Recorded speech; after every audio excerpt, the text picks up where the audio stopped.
My name is Denise Calloway. I'm 41.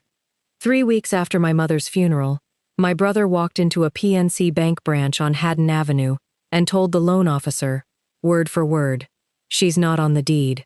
He meant me. He said it with the same easy confidence he used to explain away everything he'd never earned.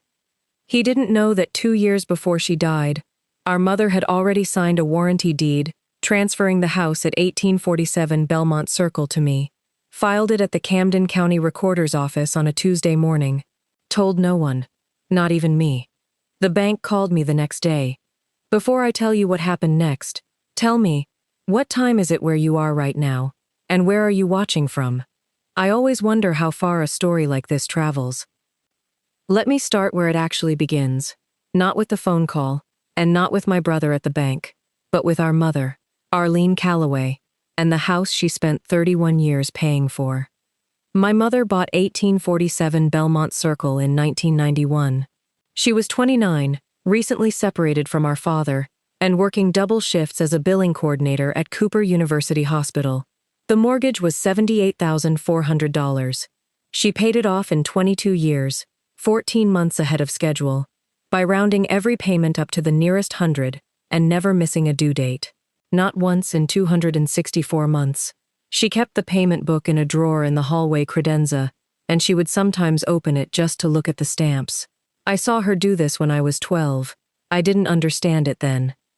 My brother, Marcus, is 3 years older than me. 44 now.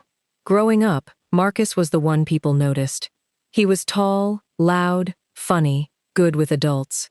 He could walk into a room and own the temperature of it within 30 seconds. I was the quiet one. I did the dishes without being asked.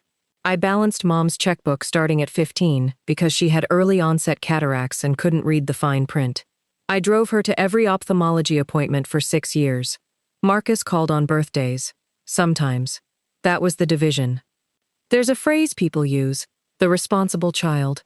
It sounds like a compliment until you realize it's a job description no one agreed to. By 2016, I had built a small but steady career as a paralegal at a real estate firm in Cherry Hill, Graves and Whitmore. I specialized in title searches and deed transfers. I am telling you this because it matters later.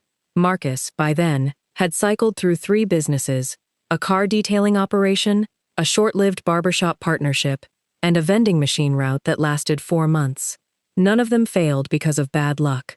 They failed because Marcus believed that starting something was the same as building something. He moved back in with Mom in 2017. That was supposed to be temporary. 3 months. He said he needed to reset.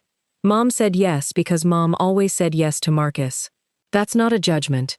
It's a fact I spent 20 years watching play out at dinner tables, on holidays, over the phone. Marcus would call and say he needed $1,200 for a licensing fee, or a deposit, or a repair, and Mom would pull it from the savings account she'd spent decades building. She never said no. She never said ask your sister. She just gave. I didn't resent her for it. Not exactly. But I noticed the math. Between 2017 and 2022, my mother quietly withdrew $34,000 from her savings. Most of it went to Marcus. He paid no rent. He paid no utilities.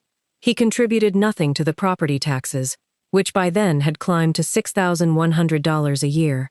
I know this because I helped Mom file her taxes every April. I sat at her kitchen table with a calculator and a folder of receipts, and I watched the numbers shrink. She never complained. That's the thing about women like my mother. They don't complain. They adjust. But she was watching. In March of 2021, my mother did something I didn't learn about until 2 years later. She drove to the Camden County Recorder's Office, walked in with a warranty deed she'd had prepared by a notary she found through her church, a woman named Gloria Hines, and filed the transfer of 1847 Belmont Circle from Arlene R. Calloway to Denise A. Calloway. Full transfer, no conditions, no life estate reservation. She paid the $35 recording fee. She kept the stamped copy, and she put it in a fireproof lockbox she stored at the home of her best friend, Patricia Odom, who lived 6 blocks away on Haddon Terrace. She told no one. I've thought about this 100 times since. Why she didn't tell me. Why she didn't tell Marcus. I think she knew that telling me would make me feel guilty, because I would have said, "Mom, you don't have to do this." And she knew that telling Marcus would have started a war she didn't have the energy to fight. So she just filed it. That's what composure looks like when it's been refined over 60 years of being the one who keeps things running. You don't announce the decision. You document it. You file it. You wait. Mom was diagnosed with pancreatic cancer in January 2023. Stage 3. The timeline was ugly. 4 to 7 months, the oncologist said, and he was being generous. I took a leave of absence from Graves and Whitmore to be with her. I moved a cot into her bedroom. I managed her medications. I coordinated hospice. I handled the insurance appeals when United Healthcare denied the second round of palliative radiation. Marcus came by twice a week, sometimes 3 times. He'd sit in the living room and watch SportsCenter while I changed her bedsheets. He'd bring her a milkshake from Wawa and act like he'd performed surgery. She died on August 14th, 2023. A Wednesday. 71 degrees outside. I remember the temperature because I'd opened the window that morning so she could feel the air.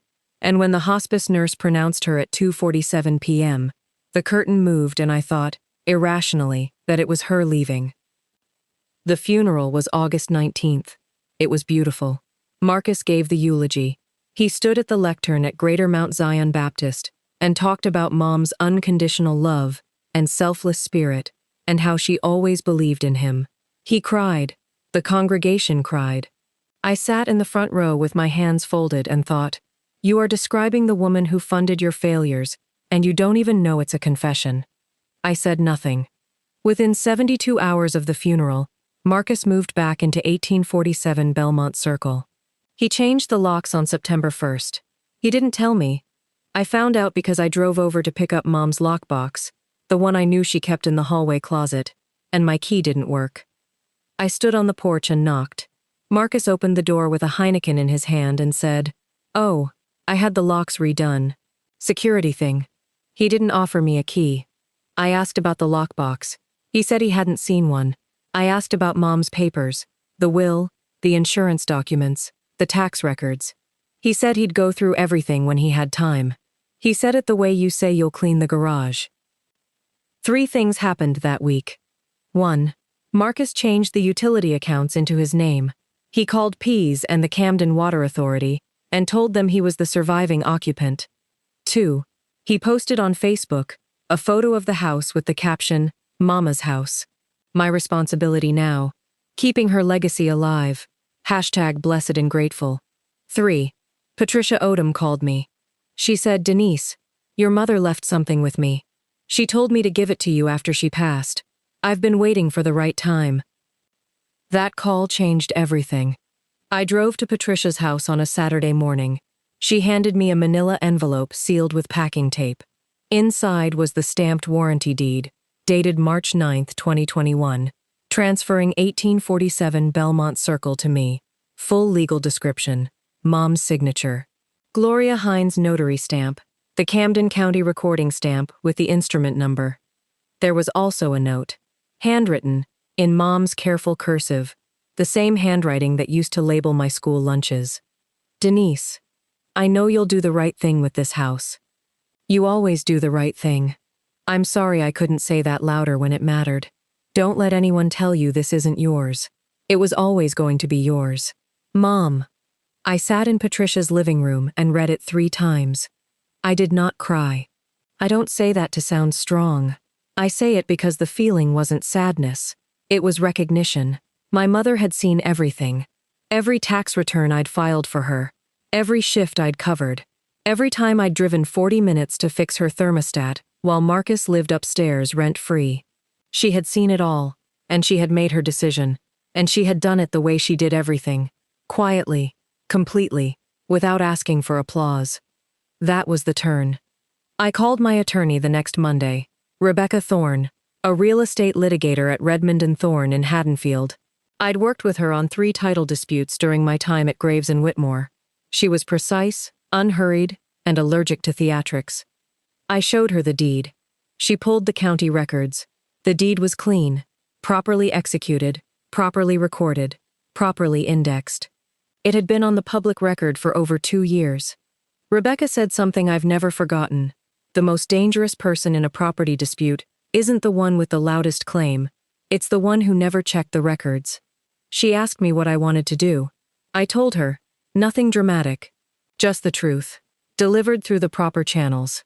She nodded and said, then let the institutions do the work. We filed nothing. We sued no one. We simply waited. Because Rebecca and I both knew that Marcus, being Marcus, would eventually try to monetize the house. And when he did, the system would do what systems do. It would check the records. It took 11 weeks. On November 17, 2023, Marcus walked into the PNC Bank branch at 1231 Haddon Avenue and applied for a home equity line of credit against 1847 Belmont Circle. He requested $220,000. He presented himself as the owner. He brought a copy of Mom's death certificate and a utility bill in his name. He told the loan officer, a woman named Sandra Chen, that the house was unencumbered, that there was no mortgage, and that his sister, me, had no claim to the property. He said, she's not on the deed. Sandra Chen did what loan officers do. She ordered a title search. The title search came back in 4 business days. It showed that 1847 Belmont Circle was owned, legally, publicly, and unambiguously, by Denise Calloway, had been since March 2021. The warranty deed was right there, instrument number 2021-012847, recorded and indexed by the county. Sandra Chen called me on November 22nd. I remember the call perfectly. I was in my kitchen making coffee. She introduced herself, explained the HELOC application, and asked me a single question. Ms. Calloway, are you aware that your brother applied for a $220,000 line of credit using a property that is titled in your name? I said yes, I was aware. Not of the application, of the title. She paused. Then she said, we'll need to decline the application, but I should let you know, the information he provided to us was materially inaccurate. That is bank language for, your brother lied. I didn't call Marcus. I didn't go to the house. I let Rebecca handle it. On December 4th, Rebecca sent a certified letter to Marcus at 1847 Belmont Circle. It was 2 pages. It said 3 things. 1. The house was legally owned by Denise Calloway as of March 9, 2021, via warranty deed recorded with the Camden County Recorder. 2. Marcus's occupancy was unauthorized and constituted unlawful detainer under New Jersey statute. 3. He had 30 days to vacate or formal eviction proceedings would commence. She included a copy of the deed. I'm told he read it standing at the mailbox. What happened next was predictable, and I say that not with satisfaction but with exhaustion. Marcus called me 17 times in 2 hours. I didn't answer. He left 4 voicemails. The first one was angry. You think you can just steal Mama's house? The second was confused. This has to be fake. Mom never would have done this. The third was bargaining. We can split it. 50-50. That's fair. The fourth was quiet, and all he said was, why didn't she tell me? That last one. That's the one that sat with me. He contacted 3 attorneys. The first 2 declined to take the case after reviewing the deed. The third, a man named Victor Hale, took a $3,500 retainer and filed a motion to contest the deed transfer on grounds of undue influence and diminished capacity. He argued that Arlene Calloway, at the time of signing in March 2021, may not have been of sound mind. Rebecca responded with 3 pieces of evidence.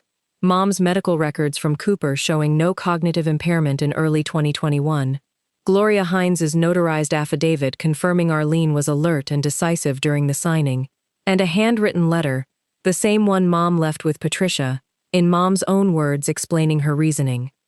Victor Hale withdrew the motion 6 weeks later. The case never went to trial. Marcus moved out of 1847 Belmont Circle on February 28, 2024. He took the furniture he'd bought, a sectional, a TV stand, a kitchen table, and left everything that was Mom's. The credenza in the hallway, the payment book drawer, the curtains she'd hung in 2004 and never replaced because she said they still had good light. I walked through the house the next morning. It smelled like Heineken and Pine Sol. The walls needed painting. The backyard fence had a broken slat he'd never fixed. The kitchen faucet dripped, the same drip I'd told him about in October. But the bones were good. Mom's bones. The fallout moved outward, the way it always does when a lie collapses in a small community. Marcus's Facebook post, the one about keeping her legacy alive, was screenshotted and recirculated by a cousin named Loretta, who added the caption, "Legacy of what? The house was never his." It got 340 shares. Marcus deleted his account within a week. His girlfriend, Tamara, who had moved in with him in October, left in January when she learned the house wasn't his. She told a mutual friend, who told me, that Marcus had described the house as inherited. She said she felt complicit in something she hadn't agreed to. That was the consequence I hadn't anticipated. Tamara was a decent person. She worked at a daycare center in Pennsauken. She didn't deserve to be collateral damage in Marcus's story about himself. Patricia Odom stopped speaking to Marcus entirely. She said to me, over the phone, in a voice that was tired and final, "Your mother knew exactly what she was doing. She just didn't want to break his heart while she was alive." Here is what I did not feel. Triumphant. I felt clean. I felt heavy. What? Those two things lived in the same breath, and I stopped trying to separate them. The house was mine. The law was clear. The records were filed. But my brother was out there somewhere, rebuilding a version of the story where I was the villain, and part of me understood why. It's easier to be angry at the person holding the deed than at the mother who signed it. I didn't sell the house. I thought about it. The appraisal came back at $287,000 in March 2024, and my financial advisor said I could net $260,000 after closing costs. That money would have changed my life. But I kept it. I used $22,000 from my savings to renovate the kitchen and replace the roof. I repainted every room. I kept Mom's credenza in the hallway, and I put the stamped warranty deed inside the same drawer where she used to keep her payment book. I started renting the upstairs unit. Mom had converted it into a legal accessory apartment in 2009 to a single mother named Keisha, who worked nights as an LPN at Virtua. I charged her $950 a month, which was $400 below market. Mom would have approved. In June 2024, 10 months after the funeral, Marcus called me. Not 17 times. Once. He said, "I was wrong." He didn't say, "I'm sorry you felt hurt," or, "I think there were misunderstandings on both sides." He said, "I was wrong. I treated that house like it was mine, and I treated you like you didn't matter. And I think I did that because Mom let me, and I never questioned why." 3 sentences, no ornamentation. I said, "Thank you. We haven't spoken since. That's not a dramatic choice. It's just where we are. The door isn't locked. But it's not open either. It's the way a house settles after a storm. The frame holds, but you can hear the creaks if you listen." There's one more thing. In October 2024, I was cleaning out the credenza, really cleaning it, not just organizing, and I found something wedged behind the bottom drawer. A small index card, in Mom's handwriting. It said, "Belmont Circle, paid in full, 264 payments, not one late." She'd written it the month she made the last mortgage payment. She must have slipped it behind the drawer and forgotten it. Or maybe she didn't forget. Maybe she left it there the way she left the deed with Patricia, a quiet record of what she'd built, for whoever cared enough to look. I framed it. It hangs in the kitchen now, next to the window where Keisha's daughter draws with crayons on Sunday mornings. I want to say something to you directly, and then I'll go. If you are the person in your family who files the taxes, drives to the appointments, answers the phone at 11 p.m., covers the shortfall, and never gets the eulogy, I see you. You are not invisible because you are unimportant. You are invisible because the people around you have confused your reliability with your inexhaustibility. Document everything. File everything. And if someone tells a bank, or a family, that you're not on the deed, make sure the records say otherwise. Would you have handled it the same way? If this story made you think of someone in your life, or someone you used to be, drop the word "recorded" in the comments. I read every one. This story is fictional, created for dramatic entertainment, education, and reflection. Sometimes the quietest transfers carry the heaviest truth.